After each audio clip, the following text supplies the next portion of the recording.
ಮಕ್ಕಳೇ ಆಲಿಸಿರಿ, ಎಕ್ಸಾಮ್ ಒಂದವಕಾಶ ಮರೆಯದಿರಿ. SSLC ಮಕ್ಕಳೇ ಆಲಿಸಿರಿ, ಎಕ್ಸಾಮ್ ಒಂದವಕಾಶ ಮರೆಯದಿರಿ. ವಿದ್ಯಾರ್ಥಿ ಜೀವನದಿ ಅಂಜದಿರಿ, ಪರೀಕ್ಷೆಯು ಧೈರ್ಯದಿಂದ ಎದುರಿಸಿರಿ. ಓದಿದು ನೆನಪಲಿರಲಿ ನಿಮ್ಮ ಮೈಂಡಿನಲ್ಲಿ, ಗೆಲ್ಲುವ ನಂಬಿಕೆಯೊಂದೇ ಜೊತೆಗಿರಲಿ.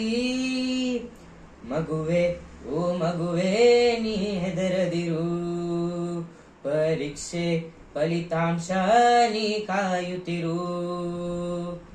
SSLC ಮಕ್ಕಳೇ ಆಲಿಸಿರಿ,